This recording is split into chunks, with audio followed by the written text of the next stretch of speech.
كتبت عن حزني فبكت الأوراق أسطرا، وبكت الأقلام كلمات. كتبت عن قلبي الذي لم يصمد طويلا، فبكت العيون سنوات.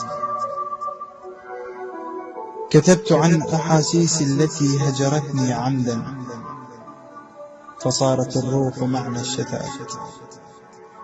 كتبت عن أيام وليالي سهرت فيها وحيدا، وقد كرهت معنى الحياة. كتبت عن الألم الذي اجتاحني جبرا، وقد بقى في دنيتي كسبات.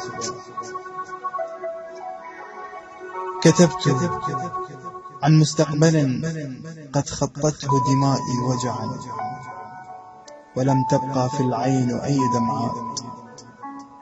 كتبت وما زلت وسأبقى أكتب عن حياتي المليئة بالآلام والاصطدامات. احتار فكري وجفت عروقي، ولم يفارقني هذا الكابوس حتى ولو لحظات. تمنيت الموت على أن أرى حالتي هذه، وقد بكى علي حتى النبات. ضاعت مشاعري، أحلامي، دنيتي التي وضعت لها المخططات،